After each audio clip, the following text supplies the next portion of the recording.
I wouldn't say that the plan was to have a startup or to build a product. And I don't know that that should be the plan, right? I think it's a lot more around the product and the solution.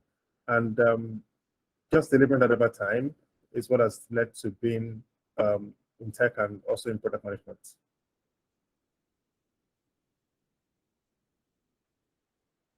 I think you're muted. Correctly. So I didn't get the last part, sorry. So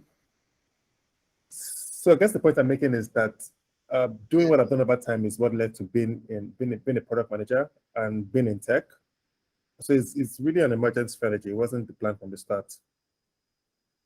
Oh, great, fantastic. So it wasn't like you had it clear cut from the outset. You found out along the path, yes? Yeah, and I think with most things is what happens, right? I mean, in some cases, you typically set out to do something, but a lot of times, as you get new information or you see how things are shaping up, you decide, what direction to go, right? And for me, that's been the case. So over time, based on what I feel needed to be done, I decide what to do, right? Oh, all right. Thank you so much. So I'll just dive straight to the next question. So I understand that FormPlus is digitally driven, yes, and like it sees with any other tech startup. How has been the reception from your targeted audience? How has reception been, and how have you been able to navigate through the challenges? Because I do understand that with every tech startup comes a workload, a barrage of challenges. So how have you been able to navigate it, and what has the reception been like with the audience with FormPlus? So the first part of the question, I would say the reception has been interesting. FormPlus wasn't built to serve a specific market. We just built it and put it out there. And based on the customers we got, we just grew the product from there. We don't really have an African market. Most of our customers are quite spread between the US, some in Southeast Asia, some in Europe. A few customers are here, and a lot of work has been trying to acquire more of those users, and we have a very heavy content strategy, and that's what has worked for us over time. Regarding challenges, to be honest, it's a packed question. So talking about challenges, right? There's a lot that happens, that has happened, that still happens, that you can just refer to as challenges. There's people, there's products, there's technology, there's just growth as well.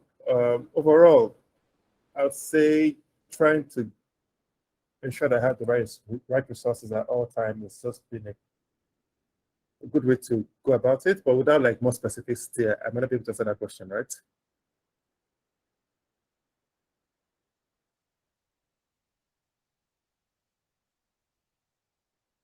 I think you're muted.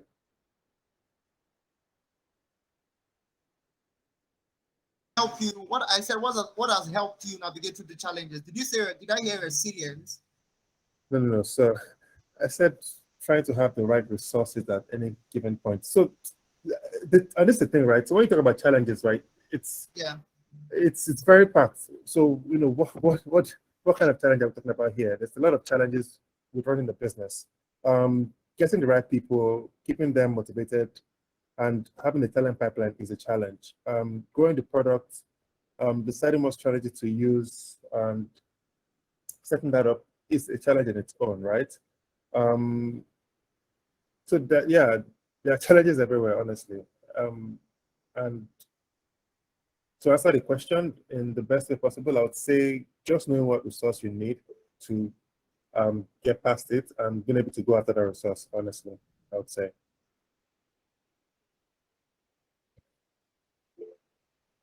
All right, thank you so much. I'll pass it to the next question, but before I do that, I want to be sure that, because I can see some messages here saying the volume is really low. Elijah, thank you for joining in. Can you hear me better? Is the sound any better? I think it's raining. It's raining over here. If you're paying attention, you realize that there is a lot of noise coming in the background. So I think we have the weather to deal with today. Apologies. I hope you're not straining to hear us, but so far we've had Busayo Longe on the call. And I do hope with time we would be able to,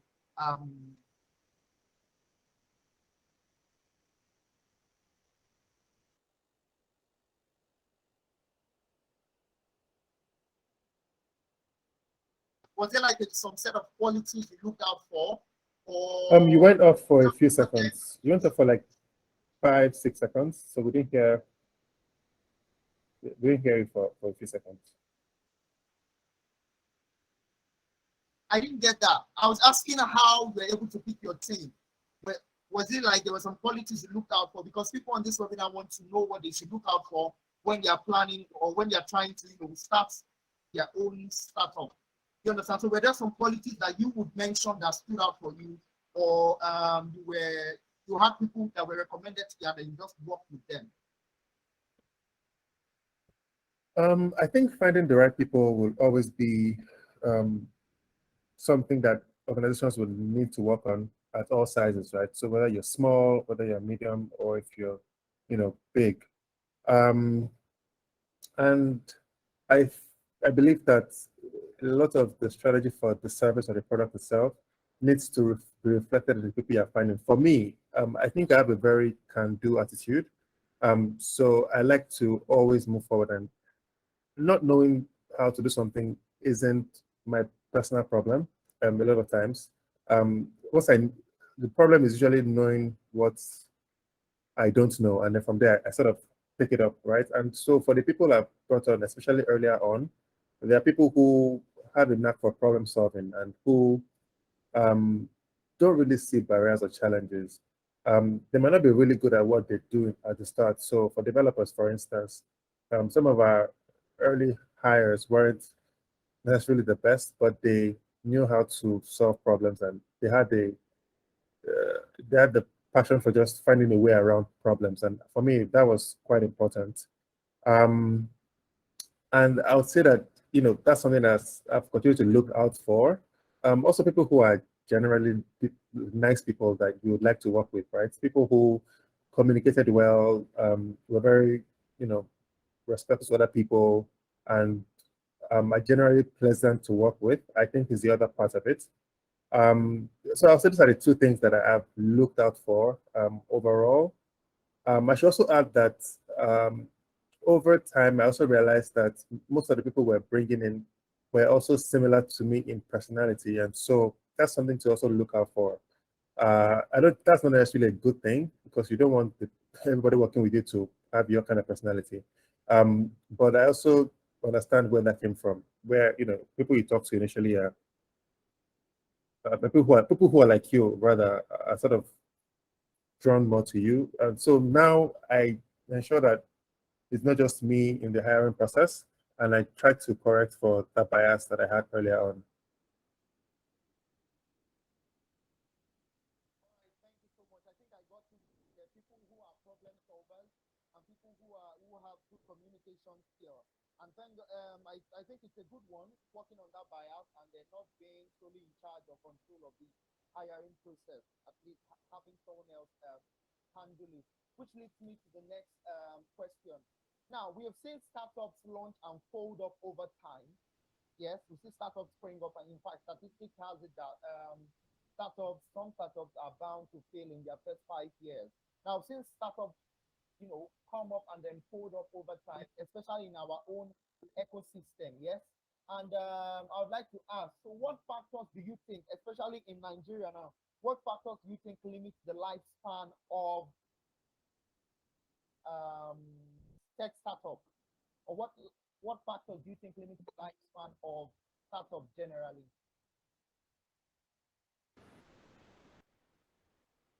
Honestly, I think it can be very different.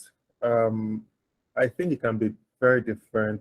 So it's hard to say, what I think generally, causes startups to fail. But uh, a lot of times they are usually the same culprits, right? So, first picking a problem to actually solve. So there are problems that you solve, and these problems are problems that can be the solution around, and there are problems that are not really problems. And I think that generally, startups that survive are those who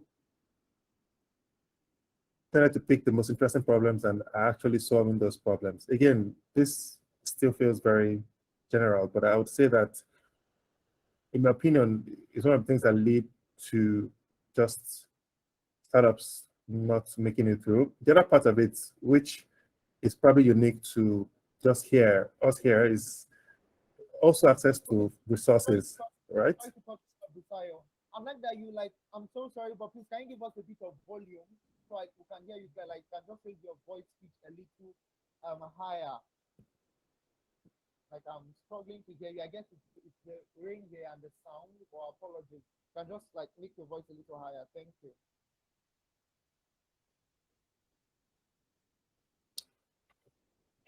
Can you guys hear me now?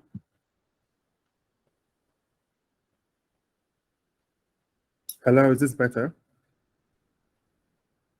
Yes, it is better. It's better. Yeah. Right. We can hear you. Right. Okay. I kind of lost my train of thought here.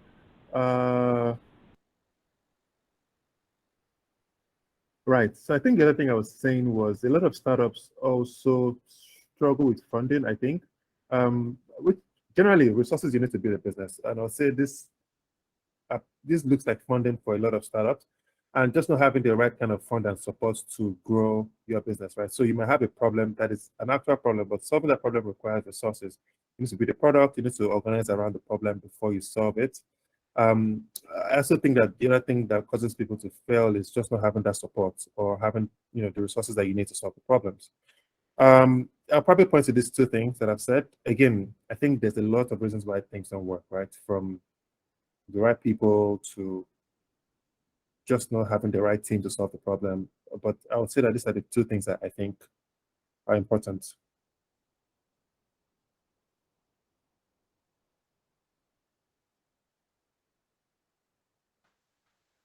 Okay, I got the first one, but I didn't get the second one. I realized you mentioned two things are important.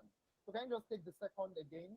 Like what? So the first thing I said was the kind of problems that startups solve, if they are actual problems, and how they go about solving that problem. The second thing I said was just access to resources and funding a lot of times. Access to resources and funding. Yes.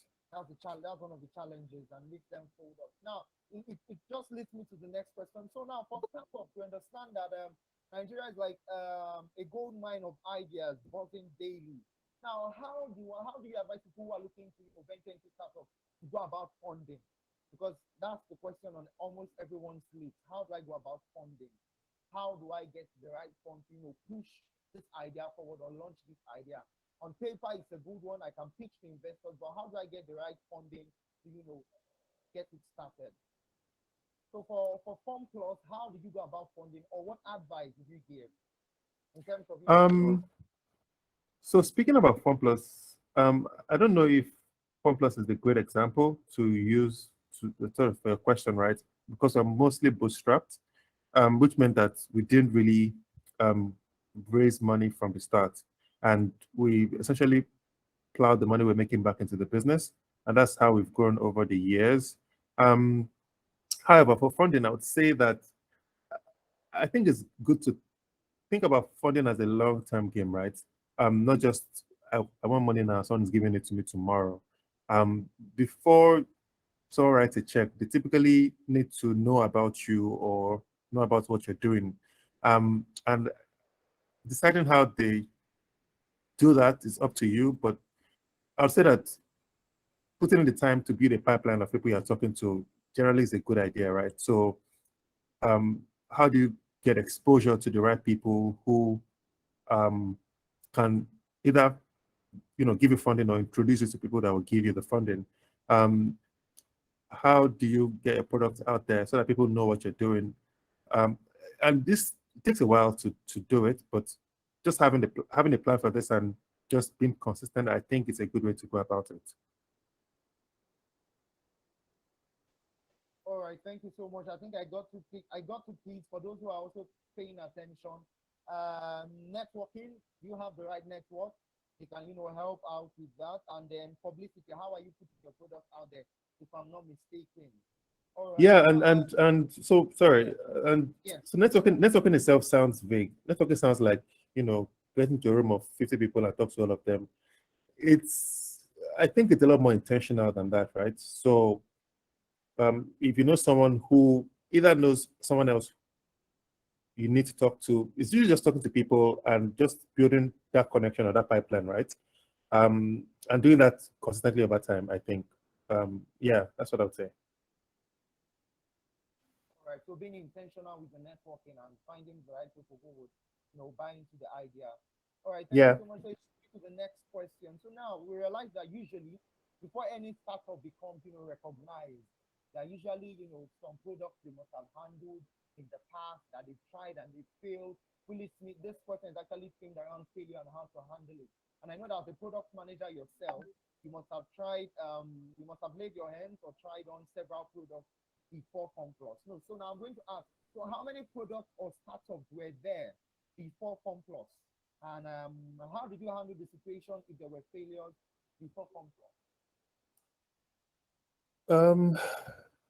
I mean, so first, I think that we paint failure in a very negative light a lot. Not to sound very aspire to Maguire, but I don't think you can remove failure from like succeeding, right? So even within FunPlus, a lot of things we've tried to um, sort of do didn't just work out. So even as a product, we failed at a number of things. Um, and some of those failures were unnecessary. Some of them have helped us grow. But like you can't take that away from the experience. Um, I I've also been everywhere. So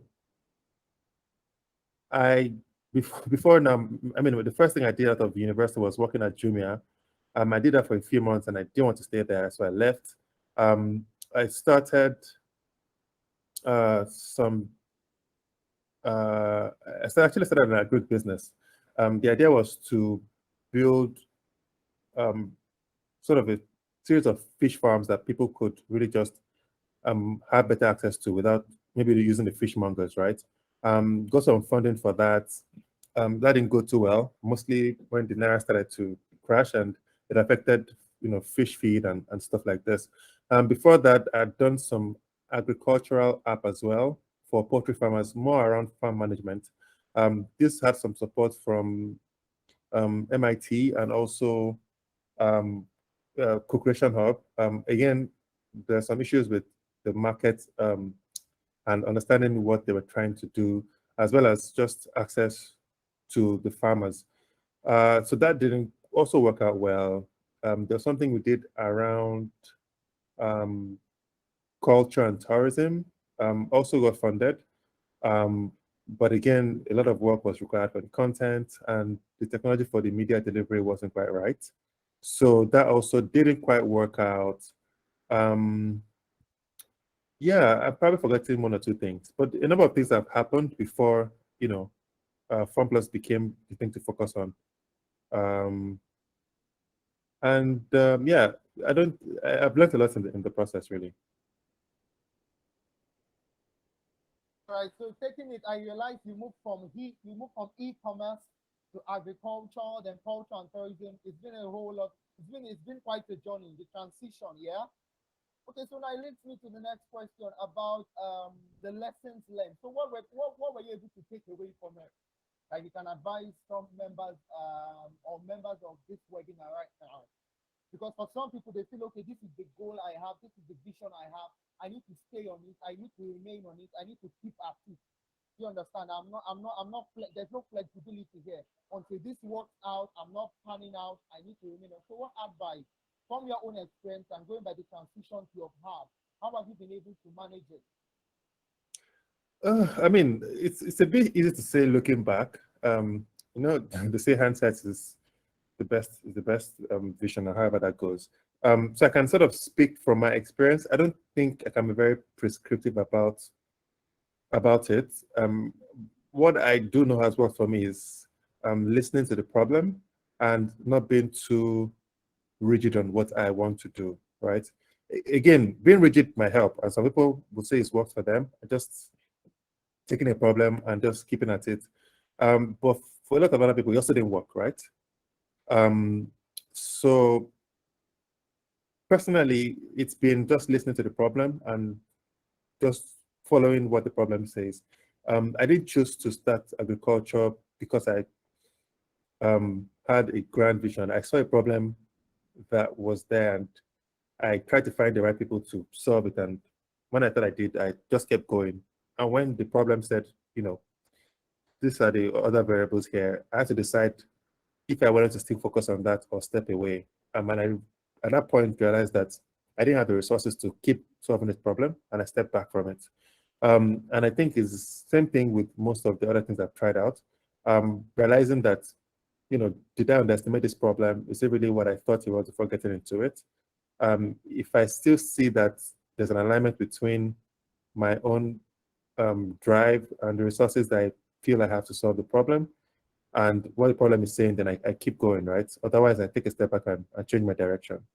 So I'll say not being too headstrong can be a strategy. Again, I don't think there's any prescriptive way to go about it. If you want to be headstrong on it, then that also works. But I guess knowing when to sort of change your approach or pivot is also it's something to really learn to do. All right, thank you so much. So if you're listening, knowing when to change your approach, not being absolutely rigid about your strategy and your plan would go a long way. So now, Busayo, just listen to the next question. As someone in the tech space yourself, now we've realized that fintech has been at the forefront of tech startups so far, and we have a lot of fintech. I know payment is a big issue in this part of the world. Now, going by the transitions we've seen so far, for you, which startup, or can you predict the next industry that will be at the forefront or be the next big thing? Aside fintech, I know edtech is also making way, but for you, which industry do you think will be the next big thing? Going by your prediction. Honestly, I don't think I'm in a position to predict what this might be. And so I guess the simple answer is I don't know. That's the simple answer. And it's hard to say. Again, the market evolves, and a lot of things that make fintech a thing now wouldn't have worked 10 years ago, right? Some of this is backed by, you know, changes in technology or regulation or just market readiness. So it's really hard to say. And a lot of times, it's only in hindsight you can sort of say that, right, this is what emerged, or this was the thing to focus on. So yeah, it's hard to say. You can say edtech, but you know, some people have also been at it for a while. So is it really edtech? What is not working, or why is it not working? Some you might find a new technology that makes internet a lot more accessible to people. That might change the trajectory of things. If power is fixed over the next 10 years, that changes a lot as well. I don't know what that might be, to be honest. All right, it's the honesty for me. Anyway, let's just see how things go. However, there are speculations that it may be towards blockchain and all that, or NFTs as the case may be. But let's just have our fingers crossed. Like you said, the market is evolving and things are changing. So leads me to my next question. As a startup co-founder yourself, now I am sure there must have been quite some experiences that you have had. Do you consider it advisable hiring someone for the CEO position? As we see, there are different developments happening in the tech space right now as we speak. I'm sure you're aware of what I'm talking about. But now, as a co-founder yourself, do you think it's advisable to hire someone for the CEO position? And I'm coming from the angle of delegation of responsibility, or in pushing things forward and seeing how things can get better. Do you consider it advisable? Or do you think it's better to just have things going well before thinking about that? Let me not put words in your mouth. I mean, it's one of those things that really depends on the stage of the business, and even stage of the business, what industry you're in, how fast you're growing or not growing. Again, it's one of those things that is really nuanced, and you really need to look at it. You know, if you're talking about a particular company, you need to sort of look at all the variables in that company. Generally, I would say that in the early stages of the business, definitely not. Because really that's just when you're starting out, right? And at that point, the CEO is a lot more around even the core product and its offerings and just that alignment. And there's a lot of dirty work that needs to be done in that beginning to just get the business going. If you don't have a passion for the problem at that point, it's a bit difficult to keep going. And if you bring somebody else to do that, they probably won't have that. However, as you start to grow, a number of things could happen, right? You could either no longer have the required skill to grow the business at the scale it should be growing, or you might need to focus on a different part of the business that is also essential to the growth of the organization. Again, there could be a number of reasons why you would want to bring somebody in, but it's not just because you want to delegate and give stuff to other people to do. It's usually a part of the overall strategy, right? So for instance, if we're focusing on expanding to a number of countries, if I don't have experience in that expansion, especially if it's an industry that requires a lot of regulation and just being in like different kinds of industries or just at least knowing people in those places, you might not be the best person to run it if all you've done is sort of run it locally. And it might be smart to get somebody else who has that experience to do it. Or you rely on your board to give you the guidance and advice to do it. Again, it's hard to say, but I'll say that, hiring someone to be CEO typically happens much later on in most businesses, but there could be exceptions to that, right?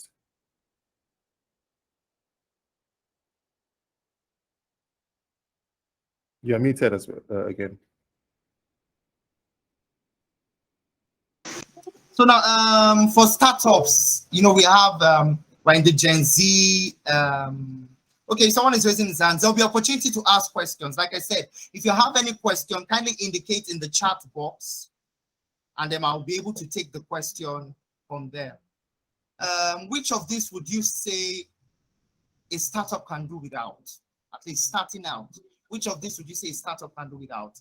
The talent, funding, skill, or character, and why? At least, which of these can you say a startup can do without funding, talent, skill, or character, and why? I know it's quite dicey. It's a tricky one, but let me know. Why does a startup do that one of this, right? It's like asking which part of your body do you not live without? Like I don't know. It's to be honest, it's not even limited to the things you've said. It's probably a lot more. But you sort of need a bit of everything, even beyond the list beyond what you've said. And it doesn't mean you'll fail if you don't have it, but it will definitely affect your journey, right? If you don't have funding, for instance, it might take you much longer to validate your market or even build to solve it. At which point you might be late at the game because someone else is doing it, or the problem or your understanding of the problem just is wrong because you didn't validate too early. And so and because you don't have the funding to validate that, you missed it, right? Or having the right people working with you might not be a big problem early on, maybe because you're writing most of the code, but in the end, if you don't learn to keep the right people in your company, it affects you down the line, right?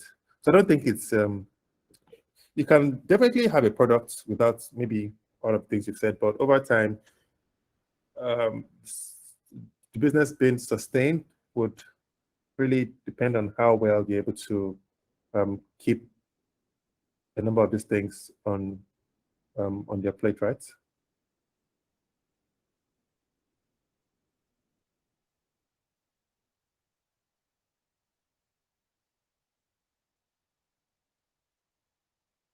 You're muted, so I can't hear you.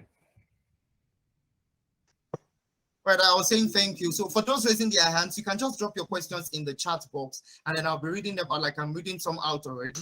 I'll be reading them out to Busayo, and he'll be able to provide answers. I think I can hear myself better. The rain has subsided.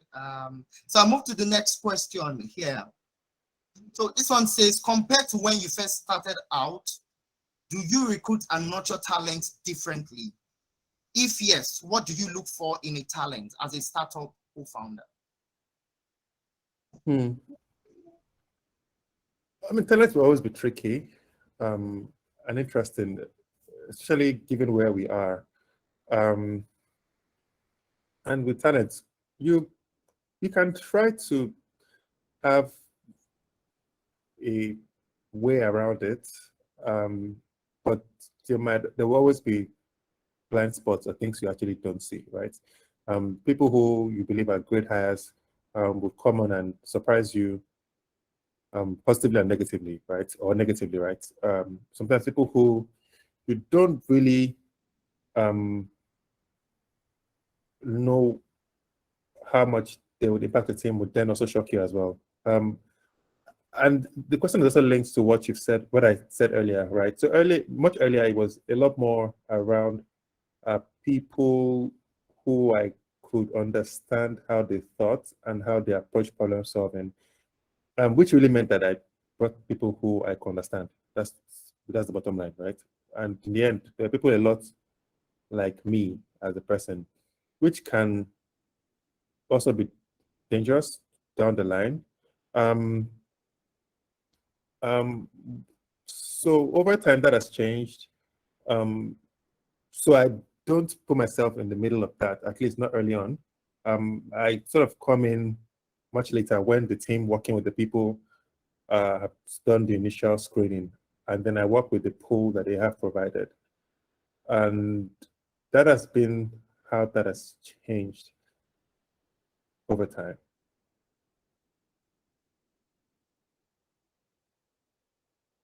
You're muted. So I was going to say, so what are those skills that you look for in a talent?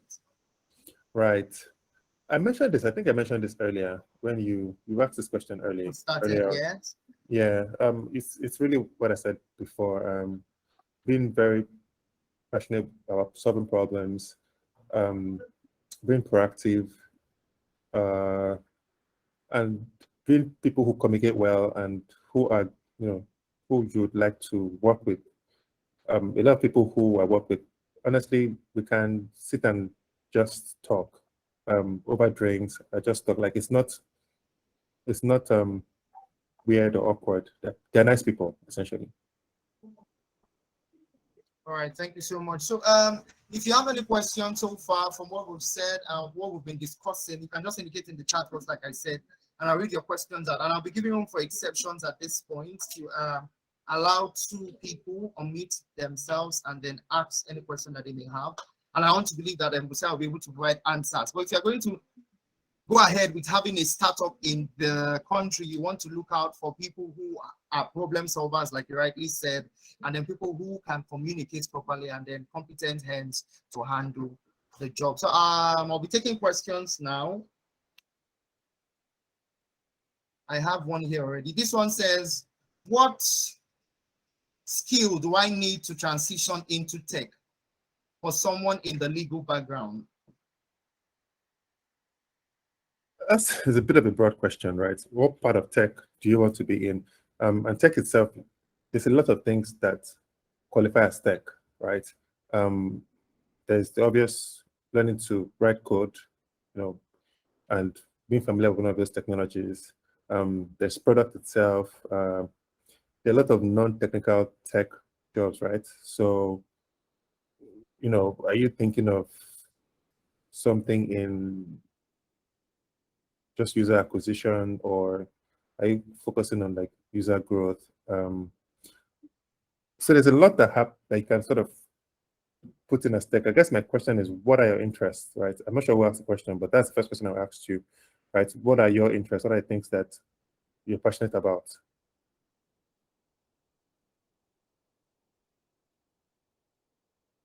You're muted, so I can hear you.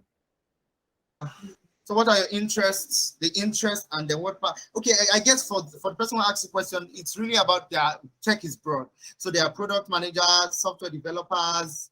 I think it's more tailored to, since I am not into coding, are there any opportunities for me? There's a lot of opportunities. There's a lot of opportunities, really. There's so many opportunities that aren't like coding, right? Even product as a role isn't very, you don't have to write code to be a product manager. You don't have to write code to be a product marketing manager, right? You don't have to write code to Be someone who is growth focused. You don't have to write code to just work around support, technical support or not technical support. So there's a lot that happens that you can do. And ask the question because I think it depends on two things. First, what are your interests and what do you like to do as a person, and why are you going to tech, right? If you want to just go to make money, there's no need to speak English. If you're driven by I want to just make money, that's what it is. Then at that point, what you really want to, or what you like to do might not really matter as much. And you can bury your head in some course where you learn Python and spend 6 months doing that.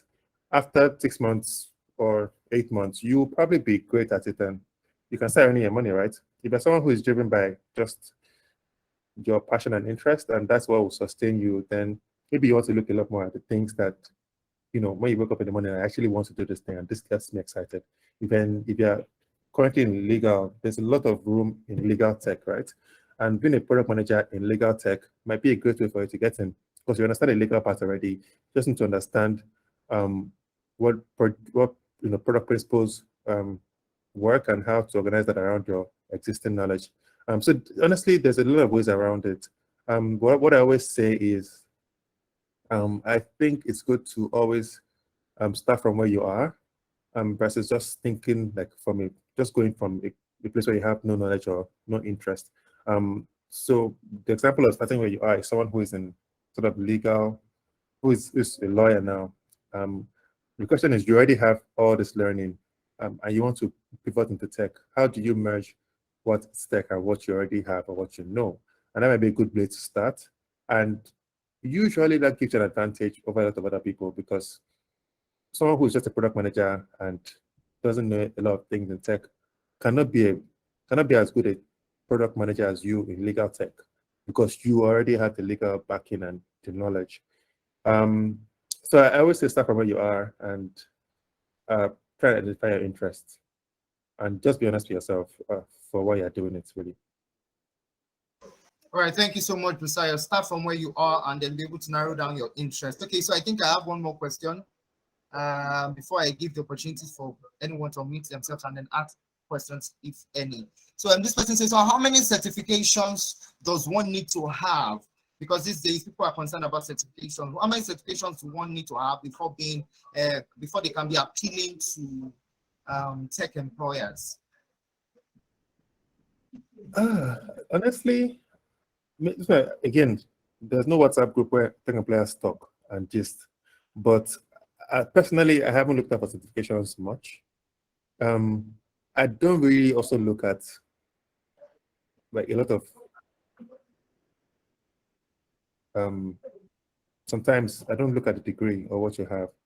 Again, it depends on the role. For some roles, for instance, if you're talking about developers, there's really no reason to focus on what they studied in school, right? There's a way to assess their work, which is really kind of code they've written, what they've done in the past.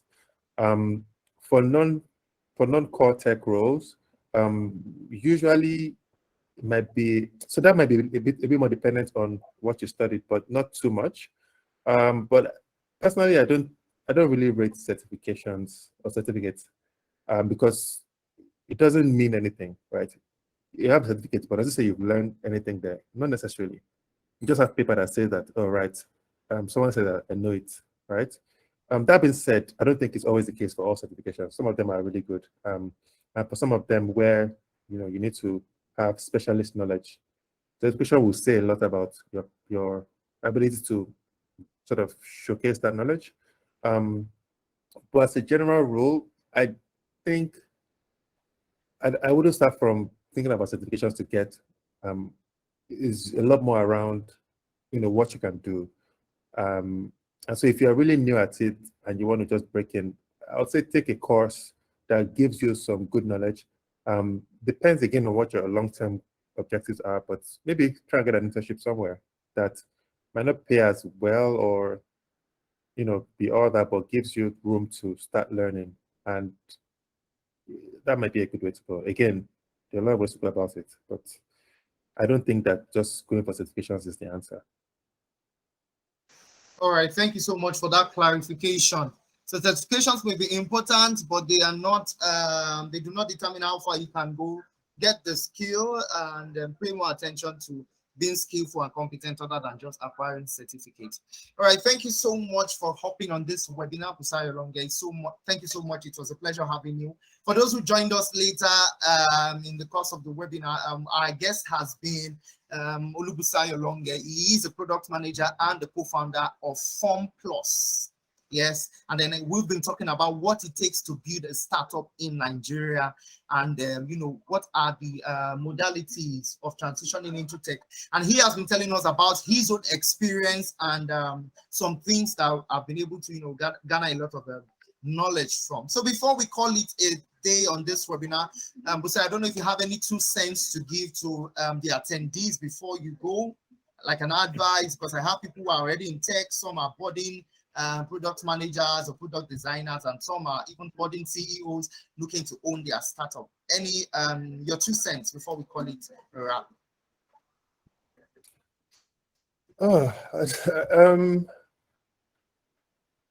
Honestly,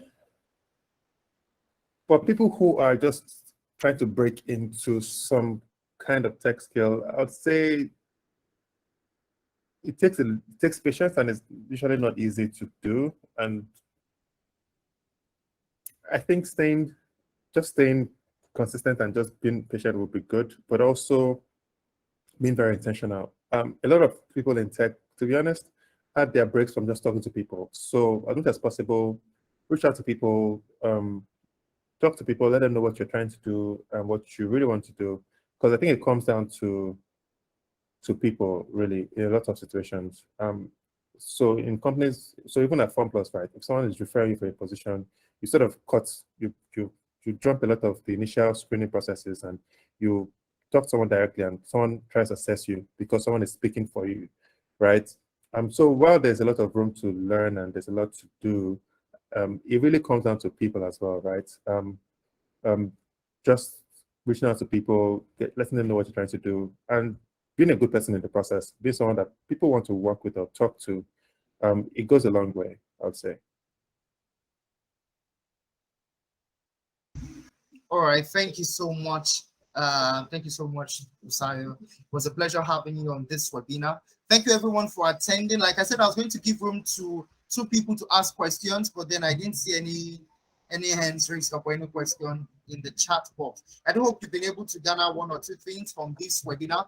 And this webinar was brought to you by Walure Capital. We are a technology firm with the purpose of training, with the sole aim of training people who are looking to transition into tech, and then we're also into talent recruiting for top tech organizations out there. You can follow us on all social media platforms at Walure Capital across Facebook, Twitter, and Instagram as well. And then you'll be updated with the latest information or gist that's happening in the tech space and opportunities that are bound in tech. I've been Sunday Ashikba, and it's been a pleasure having you on this webinar. From all of us at Walure Capital, it's bye for now. And thank you so much to you, Busayo. Thank you for hopping in. I really do appreciate it. I don't know if you want to leave your social media handle in case people want to follow you and have some questions they want to ask.